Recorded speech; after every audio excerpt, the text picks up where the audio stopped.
WhatsApp class 12 welcome back to the channel. और आज हम लोग इस मैक्रो इकोनॉमिक्स के इस यूनिट को कंप्लीट करने वाले हैं चैप्टर नंबर 9 के साथ। देखो इस यूनिट में हमने सबसे पहले एग्रीगेट डिमांड और एग्रीगेट सप्लाई के बारे में पढ़ा, उसके बाद इनकम डिटर्मिनेशन एंड मल्टीप्लायर के बारे में पढ़ा, और जो लास्ट चैप्टर है इस यूनिट का चैप्टर नंबर 9 वो है the problem of excess demand and deficient demand.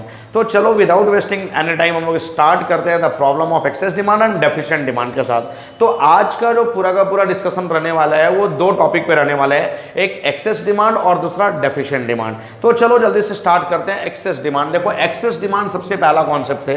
Excess demand होता क्या है? तो जब किसी भी इकोनॉमी में एग्रीगेट डिमांड एग्रीगेट सप्लाई से ज्यादा हो जाता है तो उसको हम लोग बोलते हैं एक्सेस डिमांड। अब यहां पे हमने एक्सेस डिमांड का मीनिंग क्या लिखा कि it refers to a situation when aggregate demand exceed the aggregate supply at corresponding to full employment level in an economy। एक इकोनॉमी में जब फुल एम्प्लॉयमेंट लेवल पे एग्रीगेट डिमांड एग्रीगेट सप्लाई से ज़्यादा हो जाता है तो उसको हम लोग बोलते हैं एक्सेस डिमांड। अब यहाँ पे आता है कि ये फुल एम्प्लॉयमेंट लेवल क्या होता है। Basically full employment level economy में वो लेवल होता है जहाँ पे एग्रीगेट डिमांड और एग्रीगेट सप्लाई एक दूसरे के इक्वल होते हैं और इनवॉलेंट्री अनएम्प्लॉयमेंट का सिचुएशन नहीं होता है। अब ये इनवॉलेंट्री अनएम्प्लॉयमेंट क्या होता है? देखो एक तो वॉलेंट्री अनएम्प्लॉयमेंट होता है कि काम मिल रहा है बट मैं काम करना ही नहीं चाहता हूं तो उसको वॉलेंट्री अनएम्प्लॉयमेंट, अपनी इच्छा से मैं काम नहीं करना चाहता हूं तो मैं अपनी इच्छा से अनएम्प्लॉयमेंट हूं, उसको बोलते हैं वॉलेंट्री अनएम्प्लॉयमेंट। लेकिन इनवॉलेंट्री अनएम्प्लॉयमेंट क्या होता है कि हमारे इकोनॉमी में काम मिल रहा है, आप काम करने के लिए एबल भी हो, आप काम करने के लिए विलिंग भी हो, लेकिन आप चाहते हो कि मुझे ज़्यादा सैलरी मिले, आपको सैलरी कम मिल रही है तो उस केस में आप काम नहीं करना चाहते, वो इनवॉलेंट्री अनएम्प्लॉयमेंट होता है जिसको एक्सक्लूड करके चलना है इस इकोनॉमी में। तो एक फुल एम्प्लॉयमेंट लेवल पे जब एग्रीगेट डिमांड एग्रीगेट सप्लाई के कॉरस्पॉन्डिंग अधिक होता है तो उसको हम लोग बोलते हैं एक्सेस डिमांड। अब देखो 11th में भी हमने एक्सेस डिमांड में यही पढ़ा था कि जब डिमांड ज़्यादा होता है सप्लाई से तो उसको हम लोग एक्सेस डिमांड बोलते हैं। अभी 12 में भी हमने यही पढ़ना है, बट आप सोचो कि आपने 11th में माइक्रो पढ़ा था लेकिन मैक्रो में तो थोड़ा सा अलग होगा ना। तो यहाँ पे क्या होता है, देखो यहाँ पे फुल एम्प्लॉयमेंट लेवल के कॉरस्पॉन्डिंग हमने ये कंसिडर करना है, ये हमारा ओरिजिन है, ये एक्स एक्सिस है, ये वाई एक्सिस है। हमने फुल एम्प्लॉयमेंट लेवल को ये कंसिडर करना है कि यहाँ पे मैं इनकम, आउटपुट या फिर एम्प्लॉयमेंट ले लेता हूँ और वाई एक्सिस पे मैं ले लेता हूँ एडी या फिर एस। अब देखो सबसे पहले एग्रीगेट डिमांड और एग्रीगेट सप्लाई का कर्व तो आप जानते हो कि ये हमारा जो 45 डिग्री का कर्व होता है इसको इनकम कर्व या फिर इसी को हम लोग एस कर्व भी बोलते हैं, ये 45 डिग्री का होता है और ये होता है हमारा एग्रीगेट डिमांड का। तो अभी जो हमारे इकोनॉमी में एग्रीगेट डिमांड और एग्रीगेट सप्लाई यहाँ पे एक दूसरे को इंटरसेक्ट कर रहे हैं तो ये जो हमारा पॉइंट है यहाँ पे आर पॉइंट पे हमारा इकोनॉमी जो है वो फुल एम्प्लॉयमेंट लेवल पे है। जिस पॉइंट पे एडी इक्वल टू एस होता है उसको हम लोग फुल एम्प्लॉयमेंट इक्विलिब्रियम भी बोल सकते हैं। तो ये जो हमारा पॉइंट है इसको हम लोग बोलेंगे full employment equilibrium, full employment equilibrium.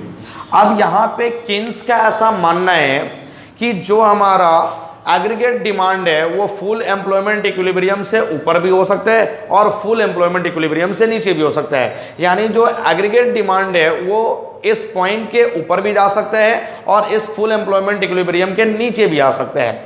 तो यहाँ पे देखो सबसे पहले यहाँ पे क्या बोल रहा है कि एग्रीगेट डिमांड जब एग्रीगेट सप्लाई के कॉरस्पॉन्डिंग ज़्यादा हो जाएगा तो उसी को हम लोग बोलते हैं एक्सेस डिमांड।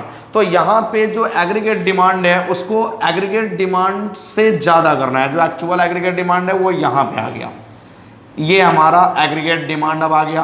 तो देखो यहाँ पे इक्विलिब्रियम कहाँ आया, इस पॉइंट पे, लेकिन हम लोग को इक्विलिब्रियम नहीं दिखाना है, हम लोग को तो एक्सेस डिमांड दिखाना है। तो जब एग्रीगेट डिमांड एग्रीगेट सप्लाई से ज़्यादा हो जाएगा तो उसी को हम लोग बोलते हैं एक्सेस डिमांड। क्लियर है? अब उसके बाद जब ये सिचुएशंस होगा कि जो हमारा aggregate demand actual aggregate demand वो फुल एम्प्लॉयमेंट इक्विलिब्रियम से ज़्यादा हो जाएगा तो हमारे इकोनॉमी में इन्फ्लेशनरी गैप का सिचुएशन क्रिएट होता है। It gives rise to an inflationary gap. Inflationary gap क्या होता है? तो it refers to a gap where actual aggregate demand exceed the aggregate demand required to establish the full employment equilibrium. यानी full employment equilibrium को establish करने के लिए जब एक्चुअल एग्रीगेट डिमांड को एक्सीड कर जाता है तो वहां पे जो गैप आता है उस गैप को हम लोग क्या बोलते हैं, इन्फ्लेशनरी गैप। इन्फ्लेशनरी गैप का मतलब कि वहां पे चीजें महंगी हो जाएंगी, इकोनॉमी में हर चीज महंगी होने लगेगी।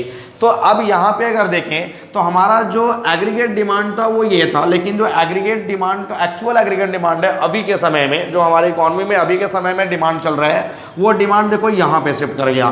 तो अब जो इतना गैपिंग देखने को मिला, क्योंकि एग्रीगेट डिमांड तो हमारा यहाँ था लेकिन एक्चुअल एग्रीगेट डिमांड अभी यहाँ चल रहा है, तो इतना जो गैप देखने को मिला, इस गैप को हम लोग बोलते हैं इन्फ्लेशनरी गैप।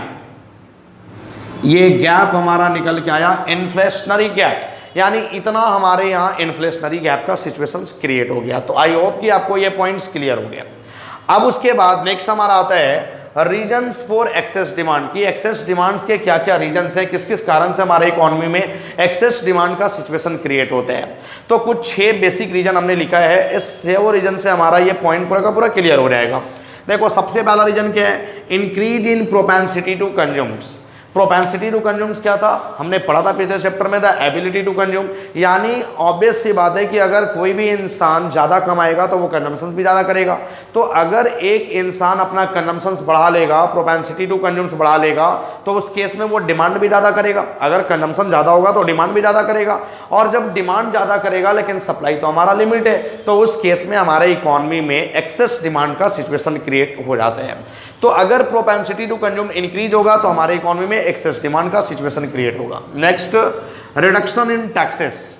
अब रिडक्शन इन टैक्सेस क्या होता है, देखो कुछ गुड्स जो कि हम लोग अफोर्ड नहीं कर पाते हैं due to heavy taxes, government ने कुछ गुड्स पे बहुत ज़्यादा टैक्सेस लगा के रखे हुए हैं जिसके कारण से हम लोग उस गुड्स को अफोर्ड नहीं कर पाते हैं। तो अगर गवर्नमेंट उस गुड्स से अपना टैक्स घटा ले, वो हमारे एफर्ट्स में आ जाएगा, हम लोग उसको अफोर्ड कर पाएंगे। अब जैसे ही हम लोग अफोर्ड कर पाएंगे तो हम लोग उस चीज़ का डिमांड करेंगे, डिमांड बढ़ा देंगे। अब डिमांड बढ़ा देंगे तो हमारे इकोनॉमी में एक्सेस डिमांड का सिचुएशन क्रिएट हो जाएगा। तो जब जब गवर्नमेंट अपना टैक्स घटाती है उस केस में भी हमारे इकोनॉमी में एक्सेस डिमांड का सिचुएशन क्रिएट होता है। Next, increase in government expenditure. अब अगर गवर्नमेंट अपना एक्सपेंडिचर बढ़ा लेती है, गवर्नमेंट अलग अलग प्रोजेक्ट्स पे खर्चा करती है, ब्रिजेस पे, डैम्स पे, रोड्स पे, बिल्डिंग पे, हॉस्पिटल पे, कॉलेजेस पे, स्कूल्स पे, तो कहीं ना कहीं जब गवर्नमेंट खर्चा बढ़ाएगी तो कॉन्ट्रैक्टर का इनकम भी बढ़ेगा इकोनॉमी में, और जब कॉन्ट्रैक्टर का इनकम बढ़ेगा तो वो चीज़ों का डिमांड भी बढ़ा देंगे, तो फिर से हमारे इकोनॉमी में एक्सेस डिमांड का सिचुएशन क्रिएट हो जाएगा। तो जब जब गवर्नमेंट एक्सपेंडिचर बढ़ता है तब भी हमारे इकोनॉमी में एक्सेस डिमांड का सिचुएशन हो जाता है। Next, fall in import. अगर हम लोग इंपोर्ट को घटा लें, इंपोर्ट का मतलब क्या होता है कि जो बाहर के गुड्स की डिमांड हमारे कंट्री में हो रही थी, जो बाहर का गुड्स हम लोग यूज करते थे अपने कंट्री में, अगर हम लोग उसका इंपोर्ट करना बंद कर दें तो हमारे खुद के डोमेस्टिक गुड्स की डिमांड बढ़ जाएगी, और जब खुद के डोमेस्टिक गुड्स की डिमांड बढ़ जाएगी तो उस केस में हमारे इकोनॉमी में फिर से एक्सेस डिमांड का सिचुएशन क्रिएट हो जाएगा। तो इंपोर्ट को घटा करके भी एक्सेस डिमांड का सिचुएशन क्रिएट किया जाता है। नेक्स्ट है हमारा राइज इन एक्सपोर्ट। अगर हम अपना एक्सपोर्ट्स बढ़ा लें, एक्सपोर्ट्स का मतलब कि हमारे खुद के डोमेस्टिक गुड्स के डिमांड दूसरे कंट्री में होने लगे, तो हम अपना गुड्स सप्लाई करना स्टार्ट कर देंगे, मैक्सिमम सप्लाई कर पाएंगे हम अपना गुड्स। तो उस केस में जितना ज़्यादा गुड्स हम एक्सपोर्ट करेंगे उतना ज़्यादा हमारा इनकम जनरेट होगा, और जब हमारा इनकम जनरेट होगा तो हम फिर से गुड्स का डिमांड बढ़ा देंगे, तो हमारे इकोनॉमी में फिर से एक्सेस डिमांड का सिचुएशन क्रिएट हो जाएगा। और लास्ट है हमारा डेफिसिट फाइनेंसिंग। तो डेफिसिट फाइनेंसिंग क्या होता है, डेफिसिट फाइनेंसिंग होता है कि आरबीआई कुछ नया नोट इशू कर देती है। अब जैसे ही हमने बैंकिंग चैप्टर में पढ़ा था डेफिसिट फाइनेंसिंग क्या होता है, आरबीआई नया नोट कैसे इशू करती है, तो जब आरबीआई नया नोट इशू कर देगी तो हमारे इकोनॉमी में वो नोट सर्कुलेट करेगा। वो नोट सर्कुलेट कहाँ करेगा, हमारे इकोनॉमी में ही तो करेगा, तो फिर से लोगों के पास पैसा आ जाएगा। अब लोगों के पास पैसा आएगा तो फिर से वो डिमांड बढ़ा देंगे, तो फिर से हमारे इकोनॉमी में एक्सेस डिमांड का सिचुएशन क्रिएट हो जाएगा। तो ये 6 ऐसे रीजन्स हैं जिससे हमारे इकोनॉमी में एक्सेस डिमांड का सिचुएशन क्रिएट होता है। आई होप कि ये सारे रीजन्स क्लियर है। अब उसके बाद अगर हमारे इकोनॉमी में एक्सेस डिमांड का सिचुएशन है, अगर हमारे इकोनॉमी में एक्सेस डिमांड का सिचुएशन है, तो उसका इम्पैक्ट क्या पड़ेगा हमारे इकोनॉमी पे। तो देखो यहाँ पे इम्पैक्ट जो एक्सेस डिमांड का या फिर डेफिशिएंट डिमांड का, अब एक्सेस डिमांड और डेफिशिएंट डिमांड तो अच्छे से क्लियर हो गया होगा कि जब ये aggregate demand, actual aggregate demand को एक्सीड करेगा तो वहां पे एक्सेस डिमांड का जन्म होता है, और जब एक्चुअल एग्रीगेट डिमांड्स के नीचे आएगा तो वहां पे डेफिशिएंट डिमांड का जन्म होता है। तो अगर एक्सेस डिमांड या डेफिशिएंट डिमांड का जन्म हो रहा है तो उसका इंपैक्ट हमारे इकोनॉमी पे क्या पड़ेगा। तो देखो इंपैक्ट हमेशा तीन चीजों पे दिखा के आना है, सबसे पहला आउटपुट पे, दूसरा एम्प्लॉयमेंट पे और तीसरा प्राइस पे। अब आप सोचो कि अगर डिमांड बढ़ जाएगा तो क्या हमारे आउटपुट में कोई चेंजिंग होगा? हम अपना आउटपुट थोड़ी ना बढ़ा लेंगे। अगर डिमांड बढ़ जाता है तो हम आउटपुट में कोई चेंजिंग नहीं करते हैं, तो output will not be change, यहाँ पे कोई चेंजिंग नहीं होने वाला है आउटपुट में। उसके बाद जब आउटपुट में चेंज नहीं होगा तो हमारे एम्प्लॉयमेंट में भी नो चेंज, क्योंकि जब आउटपुट ही नहीं होगा, प्रोडक्शन ही नहीं होगा, तो हम एम्प्लॉयमेंट अपना क्यों चेंज करें, एम्प्लॉयमेंट क्यों बढ़ाएं, एम्प्लॉयमेंट में भी नो चेंज। लेकिन अब जैसी एक्सेस डिमांड का सिचुएशन होता है, अभी आपने पढ़ा कि एक्सेस डिमांड के सिचुएशन में इन्फ्लेशनरी गैप आ जाता है हमारे इकोनॉमी में, चीजें महंगी होने लगती हैं। तो ऑब्वियस सी बात है कि अगर डिमांड बढ़ेगा तो प्राइस क्या होगा, इंक्रीज होगा, यानी किसी भी गुड्स का प्राइस ऑटोमेटिकली इंक्रीज होना स्टार्ट हो जाएगा, क्योंकि एक्सेस डिमांड का सिचुएशन है। सप्लाई हमारे पास लिमिटेड है, डिमांड बहुत ज्यादा हो रहा है, चीजों का प्राइस महंगा होने लगेगा, कोई भी चीज महंगी में बिकने लगेगी। तो ये तीन इंपैक्ट दिखा के आना है एक्सेस डिमांड का, आउटपुट, एम्प्लॉयमेंट और प्राइस। आउटपुट और employment no change, price will be increase. तो आई होप कि ये एक्सेस डिमांड जो है आपका क्लियर हो गया। अब उसके बाद आप इसका जल्दी से स्क्रीनशॉट लो, मैं अभी जस्ट आया 2 सेकंड में डेफिशिएंट डिमांड को लेकर के। चलो जल्दी से हम लोग देखते हैं डेफिशिएंट डिमांड क्या होता है। देखो डेफिशिएंट डिमांड क्या होता है, एक्सेस डिमांड का जस्ट रिवर्स होता है डेफिशिएंट डिमांड। डेफिशिएंट डिमांड में क्या होता है कि अगर हमारे इकोनॉमी में फुल एम्प्लॉयमेंट लेवल के कॉरस्पॉन्डिंग एग्रीगेट सप्लाई ज़्यादा हो जाता है एग्रीगेट डिमांड से, तो उसको हम लोग बोलते हैं डेफिशिएंट डिमांड। अब डेफिशिएंट डिमांड क्या है, देखो कर्व तो हमने सेम लेना है कि जो हमारा एक्स एक्सिस है ये हमारा वाई एक्सिस है, ये ओरिजिन है। एक्स एक्सिस पे हमने लेना है इनकम या फिर आउटपुट या एम्प्लॉयमेंट, और जो हमारा वाई एक्सिस है इस पे हम लोग लेते हैं एग्रीगेट डिमांड और एग्रीगेट सप्लाई। अब ये जो हमारा एस कर्व होता है ये सबको पता है 45 डिग्री का होता है, ये हमारा एस कर्व है 45 डिग्री का, और ये हमारा एडी कर्व है, ये एडी कर्व है। तो देखो अभी यहाँ पे ये दोनों एक दूसरे को इंटरसेक्ट कर रहे हैं, तो ये पॉइंट हमारा इक्विलिब्रियम पॉइंट है। ये जो हमारा पॉइंट है ये आर पॉइंट, ये हमारा इक्विलिब्रियम पॉइंट हो गया, इक्विलिब्रियम पॉइंट।